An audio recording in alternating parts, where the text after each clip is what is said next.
মোহতারাম হাজিরিন, আল্লাহ সুবহানাহু ওয়া তাআলার অনুগ্রহে, তার দয়ায়, তার করম এবং ইহসানে আমরা পৃথিবীতে আছি, ইসলামী নিয়ামত লাভ করেছি, মুসলিম উম্মাহর অন্তর্ভুক্ত হতে পেরেছি। পুরোটাই রব্বে কারীমের দয়া। মুসলিম মায়ের গর্ভে, মুসলিম পিতার ঔরসে সুন্দর এই ইসলামী পরিবেশে চাইলে আমরা নামাজ পড়তে পারছি, চাইলে আমরা জিকির করতে পারছি, কোরআন মাজিদের তিলাওয়াত করতে পারছি। সুন্দর এই পরিবেশ আল্লাহ করে দিয়েছেন। আমরা সকলে আবারও রব্বে কারীমের দরবারে শুকর আদায় করে বলি আলহামদুলিল্লাহ। মোহতারাম হাজিরিন, প্রতি জুমায় আমরা কিছু কথা আওড়াই, জবান দিয়ে উচ্চারণ করি। আমাদের রবকে আল্লাহ, আমাদের দ্বীন, আমাদের নবী। এই যে বিশ্বাস, এই বিশ্বাসটা বাংলাদেশের কত পার্সেন্ট মানুষ ধারণ করে? 90% মুসলমানের দেশ বলে আমরা গর্ব বোধ করি। আমার কাছে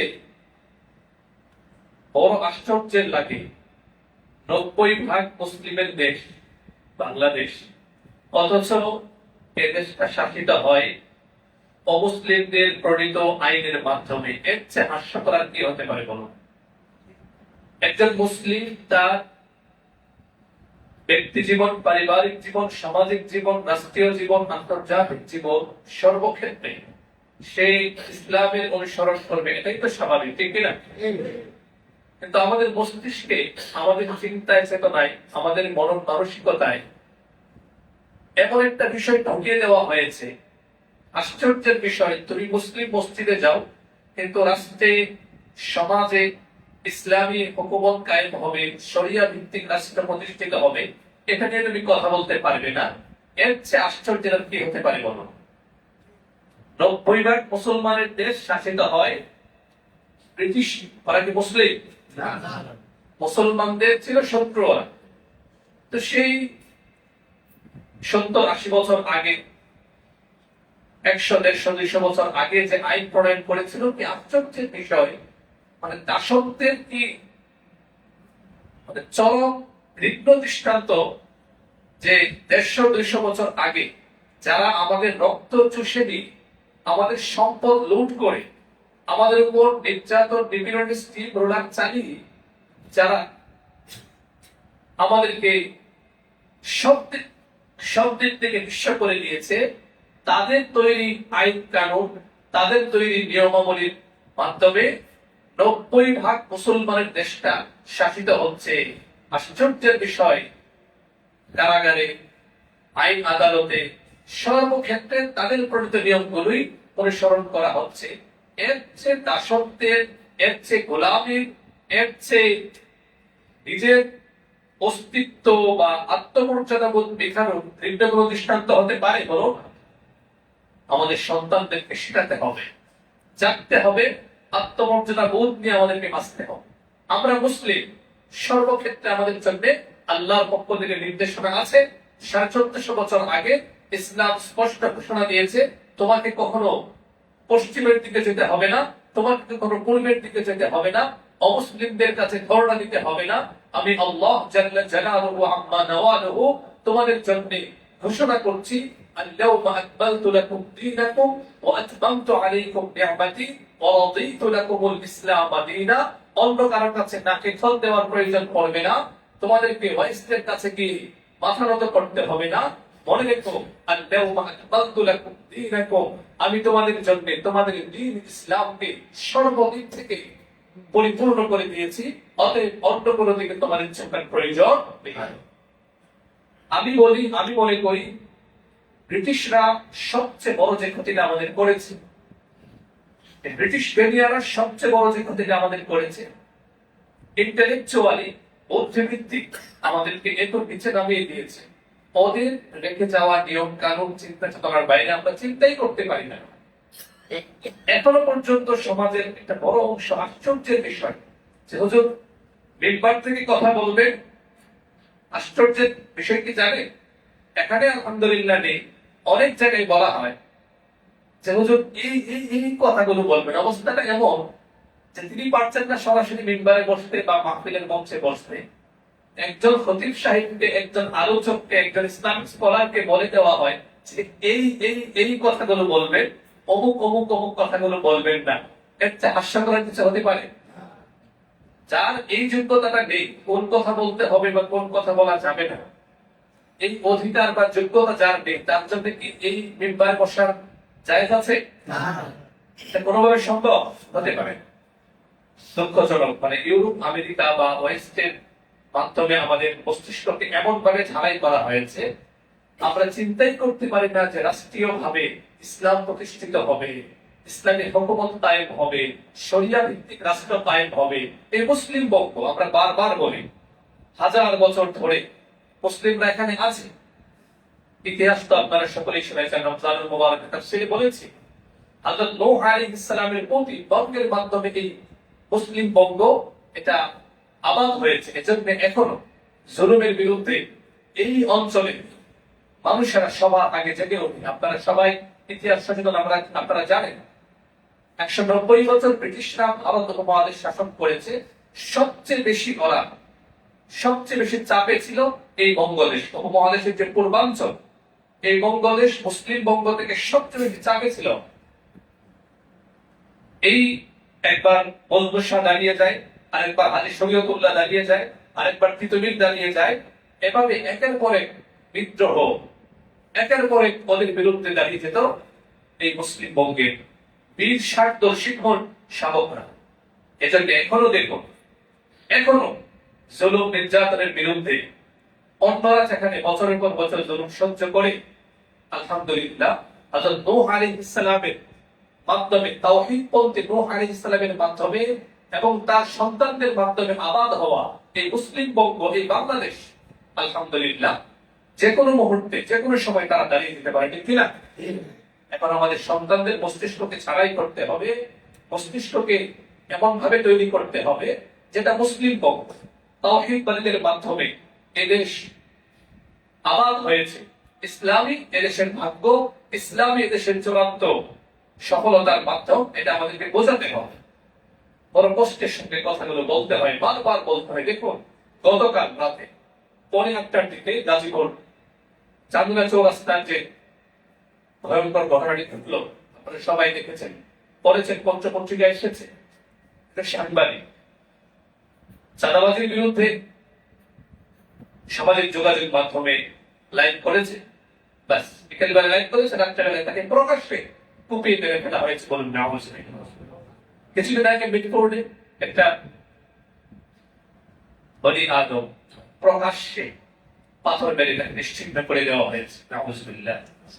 আর কত উদাহরণ আমাদের সামনে আসবে, আমাদের বুঝে আসবে যে শরিয়া ভিত্তিক রাষ্ট্র ছাড়া, ইসলামী রাষ্ট্র ব্যবস্থা ছাড়া আমাদের শান্তি আসবে না। এই যে দেখুন 5 মিনিটে তাকে মেরে ফেলা হয়েছে, এটার বিচার যদি হয় এই ব্রিটিশ শাসিত আইনের মাধ্যমে 5 বছর 10 বছর লাগবে। কেন লাগবে 10 বছর? ইসলাম বড় চমৎকার নির্দেশনা দিয়েছে, প্রকাশ্যে হত্যা করেছে, তাকে প্রকাশ্যে হত্যা করা হবে। ইয়া আইয়ুহাল্লাযীনা আমানু কুতিবা আলাইকুমুল কিসাসু ফিল কতলা, আল হুররু বিল হুররি ওয়াল আবদু বিল আবদি ওয়াল উনসা বিল উনসা। প্রকাশ্য কথা। 10টা বিচার আপনি ইসলামী হুকুমত কায়েম হোক, ইসলামী বিচার ব্যবস্থার আলোকে আপনি দণ্ডবিধি আপনি প্রয়োগ করুন, 10টা বিচার দেখবেন সমাজ ঠান্ডা হয়ে যায়। কিসের চাঁদাবাজি, কিসের? ইসলাম শুধুমাত্র আপনার আমার আখিরাতের জীবনের নিরাপত্তা বিধান করে না, ইসলাম সমাজ থেকে সব ধরনের জুলুম, নির্যাতন, অন্যায়, দুর্নীতি সব নিশ্চিহ্ন করে দেয়। দুঃখজনক ওই যে আমরা ইসলামের ব্যাপারে অনেকের চুলকানি কেন? ইসলাম জুলুমের পথকে বন্ধ করে। একটা কিসাসের আলোকে যদি একটা বিচার ব্যবস্থা, একটা বিচার করা হয়, দণ্ডবিধি প্রয়োগ করা হয়, যে ওখানে ওরা প্রকাশ্যে হত্যা করেছে, বাস ওদের প্রকাশ্যে শিরশ্ছেদ করা হবে, প্রকাশ্যে ফাঁসি দেওয়া হবে। সমাজ থেকে এই হত্যাকাণ্ডের যে যাদের সমাজে 2 ধরনের মানুষ থাকে, একজন মানুষ হচ্ছে যারা বাস্তবায়ন করতে মানুষ, ওদেরকে এই যে মসজিদের মিম্বার থেকে বয়ান করলে, তারপর ভাষণ দিলে, আখিরাতের স্মরণের কথা বললে তারা ঠান্ডা হয়ে যাবে। ওদের যে পশু প্রবৃত্তি, যেটা মানুষের মধ্যে যেটা 2 ধরনের থাকে, ফেরেশতার মানসিকতা, পশুর মানসিকতা। তো একদল মানুষ আছে এমন যাদেরকে সুন্দর মতো বোঝালে সুন্দর মতো তারা মেনে নেয়। আরেক দল আছে অসভ্য, বর্বর, দুর্বৃত্ত, ওদেরকে এগুলো চলে না শুনে ধরবে তাই ওদেরকে এগুলো বললে কাজ হবে না।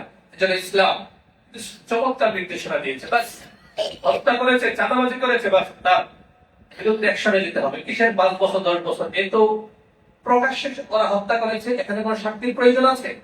বাস সবাই সাক্ষী এখানে, তার উপর দণ্ডবিধি প্রয়োগ করা হোক। আজকে এই জানোয়ার গুলোকে, এই দুর্বৃত্ত গুলোকে যদি আপনি আটকাতে চান, ইসলামী শাসন ব্যবস্থার দিকে আসতে হবে। কিন্তু ওই যে সমাজটা আজকে ধ্বংস হয়ে যাচ্ছে, চাঁদাবাজি, রাহাজানি, খুন খারাপিতে কোন জীবনের নিরাপত্তা নেই। এগুলো থেকে বাঁচতে হলে বারবার বলছি এই ইসলামী শাসন ব্যবস্থা প্রয়োজন। কারণ ইসলামী শাসন ব্যবস্থা একজন ব্যক্তি জীবনকে কিন্তু নিরাপত্তা দেয়, আখিরাতকে তো নিরাপত্তা দিবে, দুনিয়ার জিন্দেগিকে নিরাপত্তায় ভরপুর করে দিবে। কিসাস এর মাধ্যমে হত্যা করেছে বাস তাকে হত্যা করা হবে। এত সাক্ষী, এত কিছু প্রকাশ্যে হত্যা করার পরেও এটাকে প্রয়োগ করতে করতে 5 বছর 10 বছর 15 বছর চলে যায়। আবার অনেক সময় চাঁদাবাজি করে, টাকা পয়সা দিয়ে ঘুষ খেয়ে বাস তাকে ছেড়ে দেয়। এরাই হলো সবসময় ইসলামী শাসন ব্যবস্থার বিরোধিতা করে। কারণ ইসলামী শাসন ব্যবস্থা থাকলে দুর্নীতি করা যাবে না। ইসলামী হুকুমত থাকলে শরিয়া ভিত্তিক রাষ্ট্র ব্যবস্থা যদি কায়েম হয়, সেখানে কোনো ধরনের খুন খারাপি চলবে না, সেখানে কোনো ধরনের মাদক চলবে না। তো যারা এগুলো সহ্য করতে পারে না, এরাই বলে যে না, আমরা ইসলামী শাসন ব্যবস্থায় বিশ্বাস না, ইসলামী শাসন ব্যবস্থা আমরা চাই না। বলুন নাউজুবিল্লাহ। যতদিন পর্যন্ত এদেশে শরিয়া ভিত্তিক শাসন ব্যবস্থা কায়েম না হবে, আমাদেরকে প্রকাশ্যে জবাই হতে হবে, আমাদের চেহারাগুলোকে বিকৃত করে দেওয়া হবে পাথরের মাধ্যমে।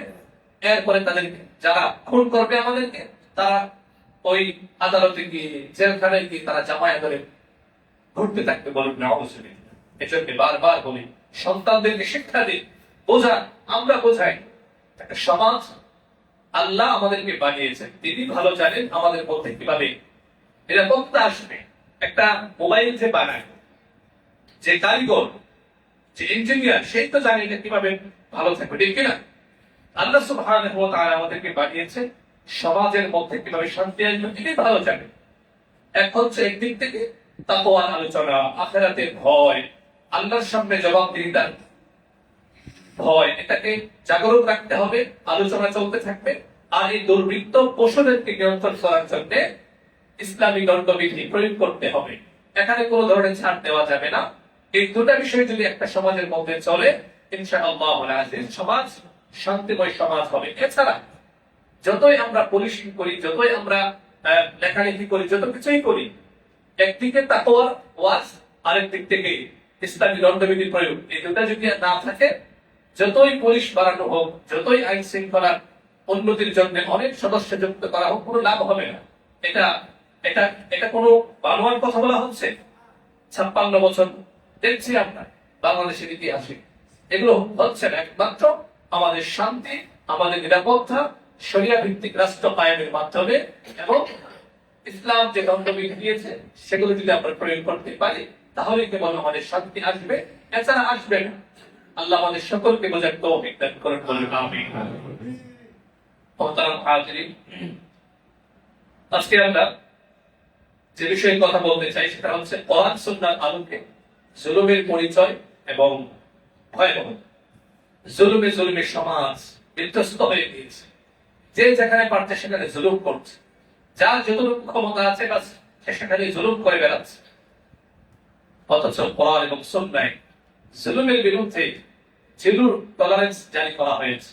আল্লাহ এবং তার রাসূল এত ভয়ঙ্করভাবে জুলুমের বিরুদ্ধে অবস্থান গ্রহণ করেছে, আজকে সমাজের মধ্যে এগুলোর আলোচনা নেই। খুব সহজে একদৌড়ে কিভাবে জান্নাতে চলে যাওয়া যাবে, কিন্তু এই যে বিষয়গুলো জুলুম থেকে বাঁচার ধারণা তৈরি করতে হবে আমাদের মধ্যে। তো আজকে আমরা কোরআন ও সুন্নাহর আলোকে জুলুমের পরিচয় এবং কোরআন এবং সুন্নাহয় জুলুমের ভয়াবহতাকে একটি নির্দেশনা দিয়েছে, আমরা সংক্ষেপে সেগুলো জানবো ইনশাআল্লাহুল আজিজ। কয়েকটা পয়েন্টে জানবো ইনশাআল্লাহ। প্রথমে হচ্ছে জুলুমের পরিচয়। জুলুম জিনিসটা আসলে কি জানা দরকার আছে কিনা? আমরা তো বলে দিই জুলুম মানে একজন আরেকজনকে ঘুষি মারলো, আর দেলতে পড়ে গেল, বা এটাই বলা হয় জুলুম। না, জুলুম শুধু এর মধ্যে সীমাবদ্ধ না। কোরআন মাজিদে অনেকভাবে জুলুমের অনেক ধরন বলা হয়েছে। দ্বিতীয়ত আমরা জানবো ইনশাআল্লাহ আজিজ কোরআনের ভাষায় জুলুমের ভয়াবহতা, কোরআন জুলুমের ভয়াবহতা সম্পর্কে কি নির্দেশনা দেয়। তৃতীয় পয়েন্টে আমরা জানবো ইনশাআল্লাহ হাদিসের ভাষায় জুলুমের ভয়াবহতা। আমরা খেয়াল করে শুনি, বিষয়গুলো বোঝার চেষ্টা করব এবং অন্তরে এগুলো ধারণ করে আমাদের চাপিত জীবন এগুলো যেন বাস্তবায়ন করতে পারি। আল্লাহ তৌফিক দান করুন, বলুন আমিন। প্রথম হচ্ছে জুলুমের পরিচয়। জুলুম জিনিসটা আসলে কি? জুলম আরবি শব্দ, আরবি হচ্ছে জুলমুন। বিখ্যাত আরবি ভাষাবিদ ইবনে মানসুর আল ইফরিকি রাহিমাহুল্লাহ তাআলা তার অভিধান শাস্ত্রে একটা জগৎ বিখ্যাত গ্রন্থ আছে লিসানুল আরব। সেই লিসানুল আরবের চতুর্থ পর্বের 2456 পৃষ্ঠায় তিনি জুলুম শব্দের আবিধানিক অর্থ বর্ণনা করেছেন চমৎকার ভাবে। এই শব্দের মধ্যে সব চলে এসেছে। এই যে বাক্যমালা এখানে এসেছে জুলুমের পরিচয় দিতে গিয়ে তিনি যে বিবরণ দিয়েছেন বড় চমৎকার। তিনি বলেন জুলুম হচ্ছে ওয়াজউ শাইই ফি গায়রি মাহাল্লিহি বা ফি গায়রি মাওযিহি। ওয়াজউ শাইই ফি গায়রি মাহাল্লিহি, কোন একটা জিনিসকে তার নির্ধারিত বা আপন স্থান বেঁধে রেখে অন্য জায়গায় রাখার নামই হচ্ছে জুলুম। এটা হচ্ছে জুলুমের আবিধানিক অর্থ। শরীয়তের পরিভাষায় জুলুম হচ্ছে আত-তাআদ্দি আনিল হাক্কি ইলাল বাতিল, সত্যের সীমা লঙ্ঘন করে অন্যায়ের দিকে ঝুঁকে যাওয়ার নামই হচ্ছে জুলুম। সর্বক্ষেত্রে সেটা হতে পারে, প্রত্যেকটা জিনিসের ক্ষেত্রে একটা সত্য দিক আছে। এই দিক থেকে যদি কেউ অন্যদিকে ঝুঁকে যায়, সীমা লঙ্ঘন করে, সেটাই হচ্ছে জুলুম। সহজ কথায় যার যা প্রাপ্য তাকে সেই প্রাপ্য বুঝিয়ে না দেওয়া, যার যে অধিকার তাকে সেই অধিকার না দেয়া, সেটাই হচ্ছে জুলুম।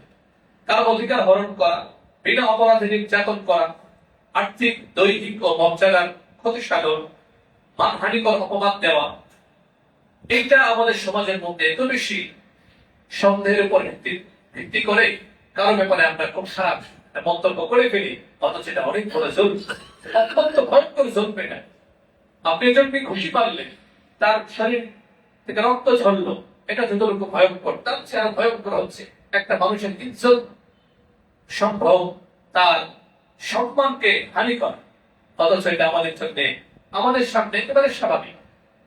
এজন্য মানহানিকর অপবাদ দেয়া, দুর্বলের উপর নৃশংসতা, অন্যের সম্পদ হরণ, অশ্লীল ভাষায় গালিগালাজ করা, উৎপীড়ন যন্ত্রণা, কাউকে কোনোভাবে যন্ত্রণা দেওয়া, উৎপীড়ন করা, কষ্ট দেওয়া, এসবই জুলুমের অন্তর্ভুক্ত।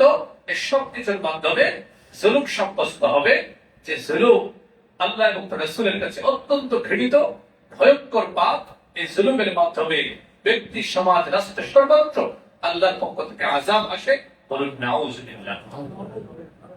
তো সহজ কথা, সত্যের সীমা লঙ্ঘন করে অন্যায়ের দিকে ঝুঁকে যাওয়াই হচ্ছে জুলুমের সার্থক। এখন আমরা দেখি কোরআনের ভাষায় জুলুমের বিভিন্ন রূপ। কোরআন অনেকভাবে জুলুমের পরিচয় দিয়েছে। কোরআনের ভাষায় অনেকগুলো দিক আছে জুলুমের। আমরা এখানে 5টা দিক আমরা জানবো ইনশাআল্লাহ। প্রথম কথা হচ্ছে জুলুম কোরআন চিত্রায়ন করেছে, এর মধ্যে আমরা শীর্ষে রাখতে পারি শিরক। কোরআন শিরককে বলেছে অনেক অনেক বড় জুলুম। বলুন নাউযুবিল্লাহ। আমরা লোকমান হাকিম রাহিমাহুল্লাহর নাম শুনেছি কিনা? কোরআন কারীমে লোকমান নামে একটা সূরা আছে। সেই লোকমান, সূরাতুল লোকমানের যেটা 31 নম্বর সূরা ধারাবাহিক বিন্যাসে, এই সূরাতুল লোকমানের 13 নম্বর আয়াতে আল্লাহ সুবহানাহু ওয়া তাআলা হযরত লোকমান রাহিমাহুল্লাহ আল হাকিম, লোকমান আল হাকিম রাহিমাহুল্লাহ, তিনি তার একটা নসিহত উল্লেখ করেছেন।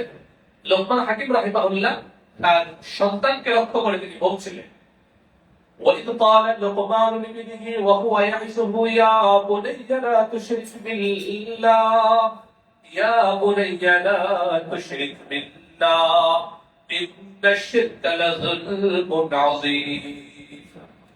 আল্লাহ সুবহানাহু ওয়া তাআলা বলে, স্মরণ করো সেই সময়ের কথা যখন লোকমান তার সন্তানকে, তার ছেলেকে লক্ষ্য করে বলেছিলেন, ইয়া বুনাইয়া, হে আমার প্রিয় সন্তান, লা তুশরিক বিল্লাহ, আল্লাহর সঙ্গে শিরক করো না।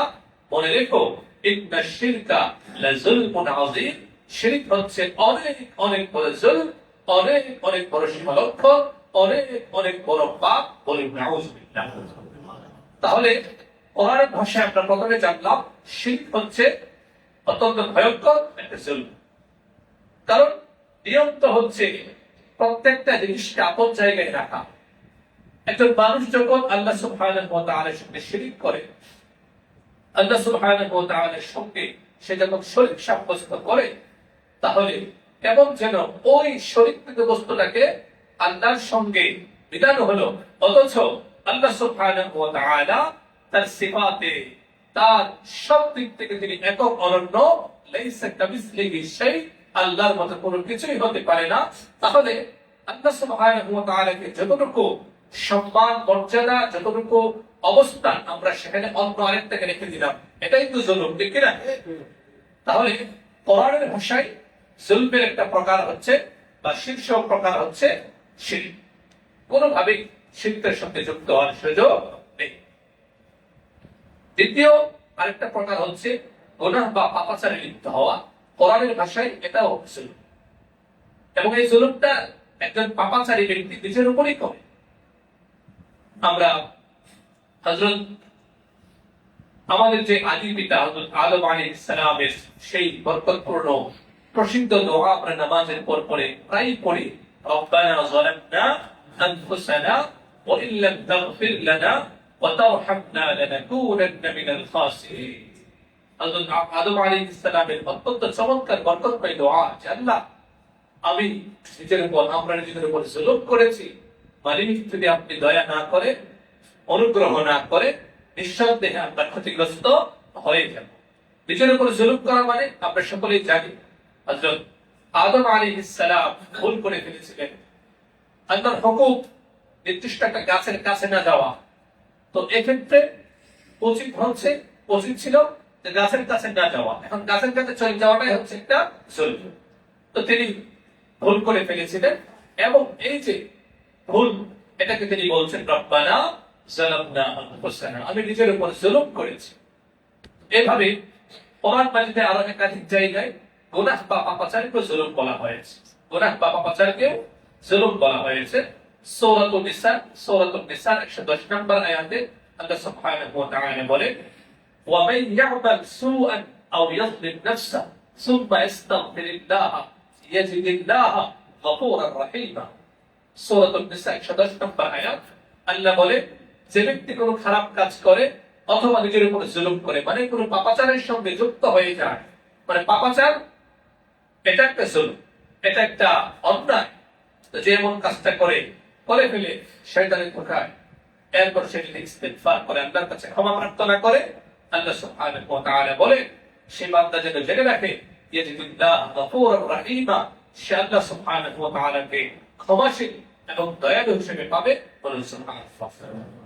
তাহলে আমরা দ্বিতীয় যে বিষয়টা জানলাম, যে জুলুমের প্রথম ধরন আমরা জানলাম শিরক, দ্বিতীয় ধরন হচ্ছে গুনাহ বা পাপাচারে লিপ্ত হওয়া, এটা একটা জুলুম। তৃতীয় আরেকটা দিক হচ্ছে শরীয়ত যে বিধান আমাদেরকে দিয়েছে, শরীয়তের বিধান লঙ্ঘন করা, সেটাও একটা জুলুম। দলিল কি? কোরআন কারীমের সর্ববৃহৎ সূরা সূরাতুল বাকারার 229 নম্বর আয়াতে আল্লাহ সুবহানাহু ওয়া তাআলা একটা হুকুম, একটা বিধান বর্ণনা করে বলেন, তিলকা হুদুদুল্লাহ, এটা হচ্ছে আল্লাহর নির্ধারিত সীমারেখা, অর্থাৎ শরীয়তের পক্ষ থেকে নির্দেশনা। ওয়া মান ইয়াতাআদ্দা হুদুদাল্লাহি ফাউলাইকা হুমুজ যালিমুন। মনে রেখো দুনিয়ার মানুষ, যারা আল্লাহর পক্ষ থেকে আসা সীমারেখা, আল্লাহর পক্ষ থেকে আসা শরীয়তকে যারা লঙ্ঘন করবে, সীমা লঙ্ঘন করবে, ফাউলাইকা হুমুজ যালিমুন, তারা হচ্ছে জালেম, তারা হচ্ছে অন্যায়কারী, তারা হচ্ছে আল্লাহ সুবহানাহু ওয়া তাআলার কাছে ঘৃণিত। বলুন নাউযুবিল্লাহ।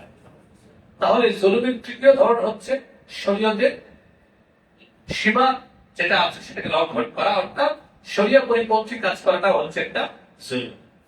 3 নম্বর হচ্ছে অন্যায়ভাবে কাউকে কষ্ট দেওয়া, কারো জীবন বিষিয়ে তোলা, কাউকে কষ্ট দেওয়া, এগুলো হচ্ছে জুলুম। এবং আমাদের সমাজে আমরা জুলুম বলতে এটাই বুঝি, ঠিক না?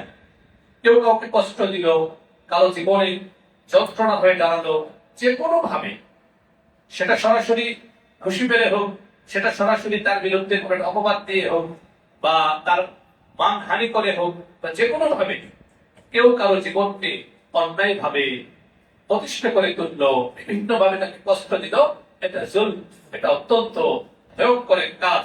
আল্লাহ সুবহানাহু ওয়া তাআলা কোরআনুল কারীমের 16 নম্বর সূরা সূরাতুন নাহলের 40 নম্বর আয়াতে বলেন, ওয়াল্লাযীনা হাজারু ফিল্লাহি মিন বা'দি মা যুলিমু লানুবাউবিআন্নাহুম ফিদ দুনিয়া হাসানাহ। আল্লাহর সন্তুষ্টি অর্জনের লক্ষ্যে যারা হিজরত করে তাদের উপর জুলুম হওয়ার পরে, অর্থাৎ এখানে উদ্দেশ্য সাহাবায়ে কেরাম রাদিয়াল্লাহু আনহুম আজমাইন। আপনারা জানেন সাহাবায়ে কেরামের উপর কি পরিমাণ নির্যাতন, নিপীড়ন, জুলুম করা হয়েছিল। হযরত বিলাল রাদিয়াল্লাহু তাআলা আনহুকে উত্তপ্ত মরুভূমিতে বুকে পাথর চাপা দিয়ে তাকে রেখে দেওয়া হতো। হযরত খাব্বাব ইবনুল আরব রাদিয়াল্লাহু তাআলা আনহুকে একদম জ্বলন্ত আগুনের উপর, অঙ্গারের উপর রেখে দেওয়া হতো। এভাবে অনেক সাহাবীদের উপর অনেক জুলুম করা হয়েছে। এখানে বলা হয়েছে যে অন্যায় ভাবে কাউকে কষ্ট দেওয়া, কারো জীবনকে বিতৃষ্ণ করে তোলা, কারো জীবনকে যন্ত্রণাময় করে তোলা, এটা হচ্ছে জুলুম। আল্লাহ সুবহানাহু ওয়া তাআলা বলেন, এই তো জুলুমের শিকার হওয়ার পরে যারা হিজরত করে, আল্লাহ বলেন দুনিয়াতেও তাদেরকে উত্তম বাসস্থান দিব এবং আখিরাতে রয়েছে তাদের জন্য অনেক অনেক পুরস্কার। বলুন সুবহানাল্লাহ। এই আয়াত আমাদেরকে জানাচ্ছে কাউকে অন্যায় ভাবে কষ্ট দেওয়া এটা একটা জুলুম। 5 নাম্বার, এটাও আমরা খুব সহজেই বুঝি, জুলুমের পঞ্চম একটা দিক হচ্ছে অন্যের হক নষ্ট করা। অত্যন্ত ভয়াবহ জুলুম। আমাদের সমাজের মধ্যে হক নষ্টের বিষয়টাকে অনেক কিছুই মনে করি না। বোনের হক দিচ্ছে না, ভাইয়ের হক দিচ্ছে না, অন্যের হক নষ্ট করছে, এবং রীতিমতো যারা এগুলো করতে পারে তাদেরকে বুদ্ধিমানও বলা হয়। বলুন নাউযুবিল্লাহ। অথচ কোরআন এবং সুন্নাহয় অন্যের হক নষ্ট করা যে পরিমাণ ভয়ঙ্কর জুলুম, কি ভয়ঙ্কর অবস্থা তাদের জন্য অপেক্ষা করছে। যেমন ধরুন, কেউ কারো কোন একটা সম্পদ অন্যায় ভাবে ভোগ দখল করছে। একটু খেয়াল করুন, হাদিসের কি ভয়ঙ্কর সতর্ক বার্তা। নবী সাল্লাল্লাহু আলাইহি সাল্লাম বলে, মান আখাযা শিবরাম মিনাল আরদ, এই যে হাত দিয়ে এই পরিমাণ, এক বিগত পরিমাণ জমিন, ভূমি, সম্পদ, জায়গা যদি কেউ অন্যায় ভাবে দখল করে, সেটা মনের ছিল, ভাই জোরপূর্বক দখল করছে, এটা আরেক ভাইয়ের ছিল বা অন্য কারো ছিল, আজকে তার ক্ষমতা আছে, প্রভাব প্রতিপত্তি আছে, সে জোর করে সেটাকে দখল করছে। রাসূলুল্লাহ সাল্লাল্লাহু আলাইহি ওয়াসাল্লাম বলেন, ভোগ করো, দুনিয়ার জিন্দেগিতে আল্লাহর সঙ্গে সঙ্গে ধরেন না, তো কিয়ামতের ময়দানে এই এক বিগত ভূমি বা জমিন অন্যায় ভাবে আত্মসাৎ করার কারণে তুমফিত আলাইহি সাবআ আরদিন, সাত জমিন তার মাথার উপর চাপিয়ে দেওয়া হবে। বলুন নাউযুবিল্লাহ। অত্যন্ত ভয়ঙ্কর। দেখুন, জিন্দেগি চলেই যাচ্ছে, অন্যায় ভাবে যারা এই কাজগুলো করে মানুষের জীবন বিভিন্ন ভাবে অতিষ্ঠ করে তোলে, তারা একটু ভাবার দরকার। মুহূর্তের মধ্যে জীবন নাই, ছোট্ট একটা জীবন, কার কখন শেষ হয়ে যায় আমরা জানি না। আল্লাহ না করলে জুলুম করতে করতে যদি আমার মৃত্যু চলে আসে, ভয়ঙ্কর অবস্থা হবে। আল্লাহ সুবহানাহু ওয়া তাআলা জানাচ্ছেন, অন্যের হক নষ্ট করা অত্যন্ত ভয়াবহ জুলুম। কোরআনুল কারীমে সূরাতুশ শুরা আল্লাহ সুবহানাহু ওয়া তাআলা বলেন, ওয়ালামান ইনতাসারা বা'দা যুলমিহি ফাউলাইকা মা আলাইহিম মিন সাবিল।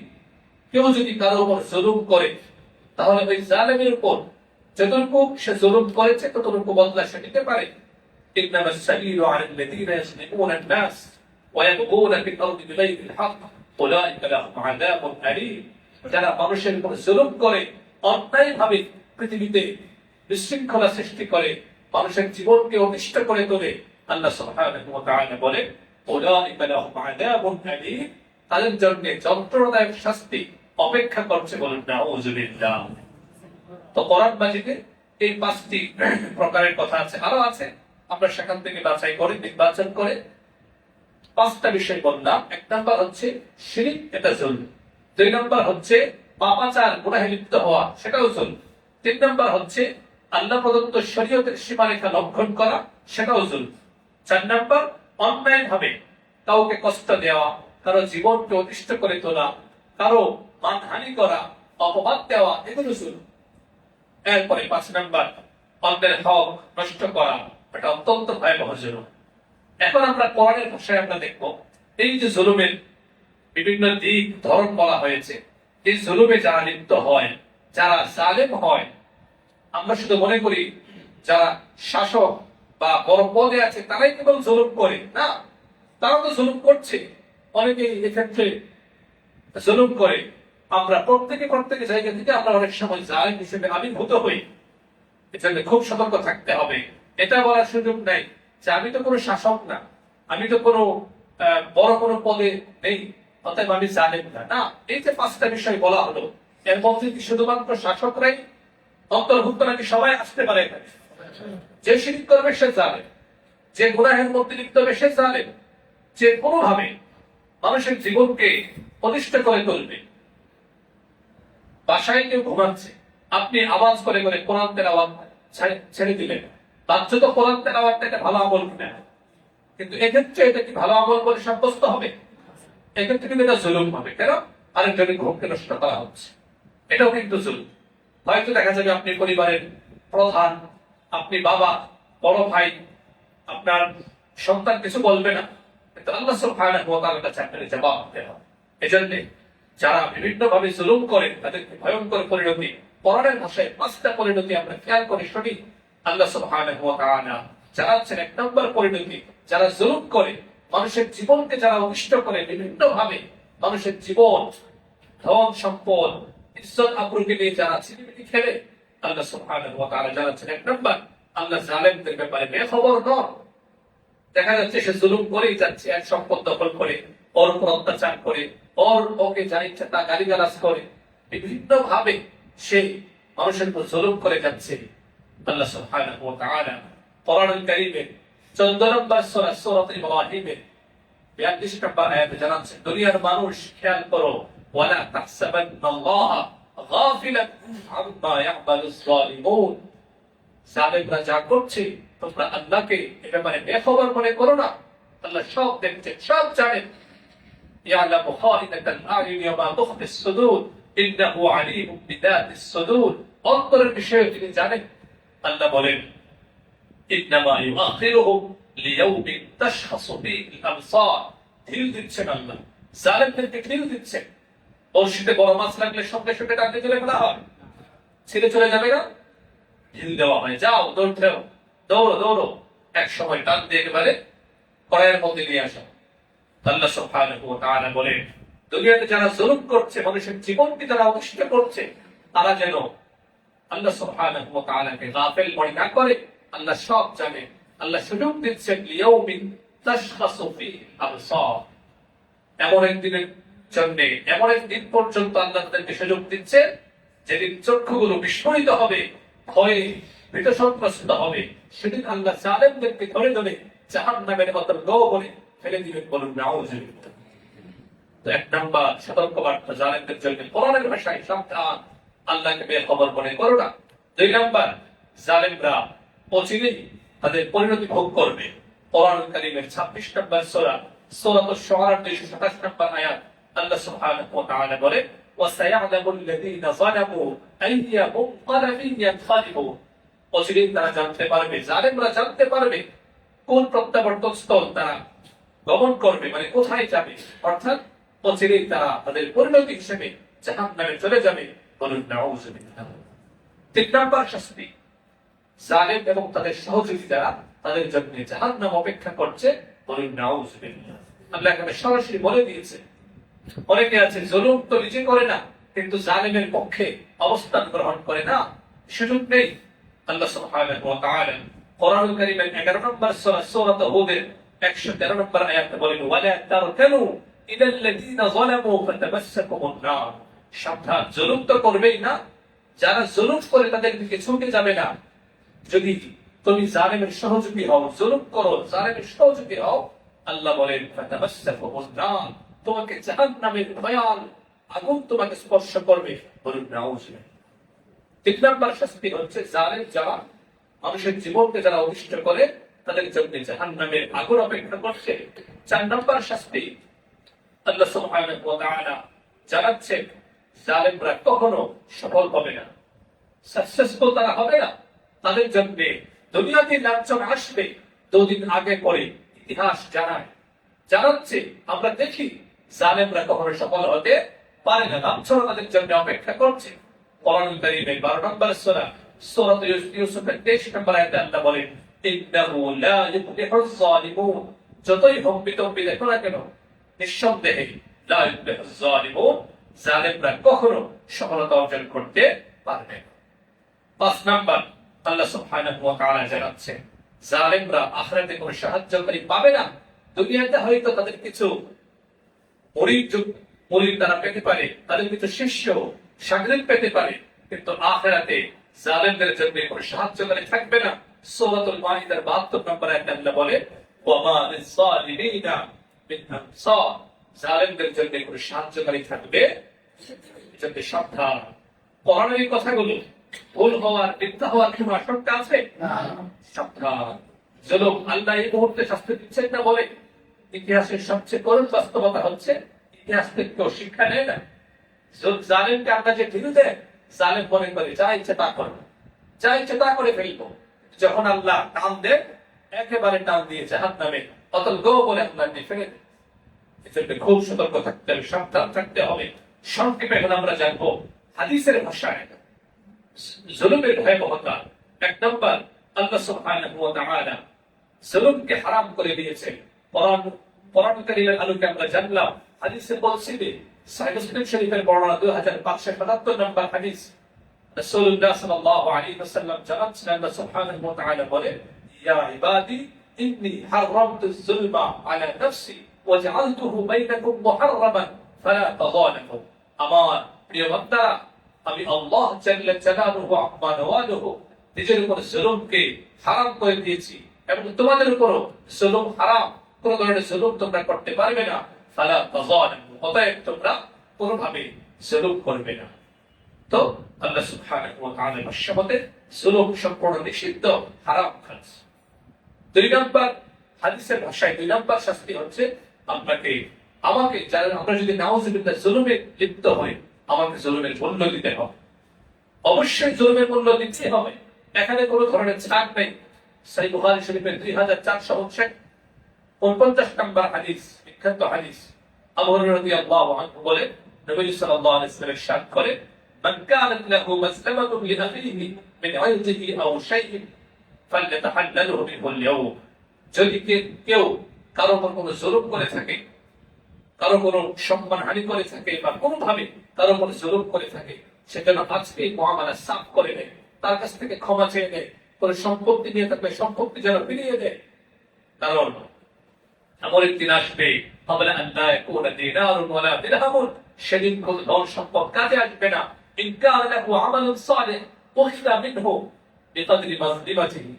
যদি ওই জালেমের উপর নেক আমল থাকে, কিয়ামতের দিন ওই জালেমের নেক আমল মাজলুম যে অত্যাচারের শিকার হয়েছিল তাকে দিয়ে দেওয়া হবে। ওয়া ইল্লাম তাকুন লাহু হাসানাত, আর যদি জালেমের কোনো নেক আমল না থাকে, তাহলে মাজলুমের যে গুনাহগুলো উখিদা মিন সাইয়্যাতি সাহিবিহি ওয়া হুমিলা আলাইহি, ওই মাজলুম যে অত্যাচারের শিকার হয়েছিল তার গুনাহগুলো ওই জালেমের ঘাড়ে দিয়ে তাকে জাহান্নামে ফেলে দেওয়া হবে। বলুন নাউযুবিল্লাহ। 3 নম্বর শাস্তি হাদিসের ভাষায় জুলুম অন্ধকার হয়ে দেখা দিলে নবী সাল্লাল্লাহু আলাইহি ওয়াসাল্লাম জানাচ্ছেন, সহিহ বুখারী শরীফের 2447 নম্বর হাদিস, ইত্তাকুল যুলম, আমার উম্মত জুলুম থেকে বেঁচে থাকো, ফাইন্না যুলমা যুলুমাতুন ইয়াওমাল কিয়ামাহ, কিয়ামতের দিনে জুলুম অন্ধকার হয়ে দেখা দিলে ব্যক্তির জন্য সব দিক থেকে তার উপর আযাব হিসেবে আসবে। 4 নম্বর শাস্তি, আল্লাহ জালিমকে ছাড় দে, ছেড়ে দেন না। আল্লাহ ছাড় দে, ছেড়ে দেন না। বিখ্যাত হাদিস সহিহ বুখারী শরীফের 4686 নম্বর হাদিস, আব্দুল্লাহ ইবনে ওমর রাদিয়াল্লাহু আনহুমা বলেন, নবী সাল্লাল্লাহু আলাইহি ওয়াসাল্লাম ইরশাদ করেন, খুব ভয়ঙ্কর বার্তা এখানে, ইন্নাল্লাহ লা ইউবলি লিয-যালিম হাত্তা ইযা আখাযাহু লাম ইউবলিহু। আল্লাহ সুবহানাহু ওয়া তাআলা বলেন, আল্লাহ জালিমকে ঠেলতে অবশেষে যখন ধরে, ইন্না বাতশা রাব্বিকা লাশাদীদ, একেবারে ধরে জাহান্নামের উপর ভবনে ফেলে দেন। সর্বশেষ যে কথাটি বলতে চাই হাদিসের ভাষায়, যারা জুলুম করছে, বিভিন্ন ভাবে জুলুমের সঙ্গে যারা যুক্ত হয়ে গিয়েছেন, আল্লাহকে ভয় করুন, ইস্তেগফার করুন, তওবা করুন। কারণ আপনি যাকে জুলুম করছেন, মাজলুম, হাদিসের ভাষায় জামিদের পিছে 3598 নম্বর হাদিস, রাসূলুল্লাহ সাল্লাল্লাহু আলাইহি ওয়াসাল্লাম বলেছেন, তিন শ্রেণীর মানুষের দোয়া আল্লাহ সঙ্গে সঙ্গে কবুল করে ফিরিয়ে দেন না। এর মধ্যে এক নম্বর হচ্ছে আল ইমামুল আদিল, আল ইমামুল আদিল, যারা নেককার বাদশা। দুই নম্বর হচ্ছে রোজাদার, যখন ইফতারের সময় দোয়া করে। তিন নম্বর হচ্ছে মজলুম যদি কোন জালিমের বিরুদ্ধে দোয়া করে, সঙ্গে সঙ্গে সেই দোয়া কবুল হয়ে যায়। এজন্য সাবধান, সাবধান, জুলুম থেকে আমাদেরকে বাঁচতে হবে। যে অবস্থানে আছি আমার দ্বারা যেন কারো কোন হক নষ্ট না হয়। আল্লাহ সুবহানাহু ওয়া তাআলা আমাদের সকলকে তৌফিক দান করুন। আমিন ওয়া আখিরু দাওয়ানা আলহামদুলিল্লাহি রাব্বিল আলামিন।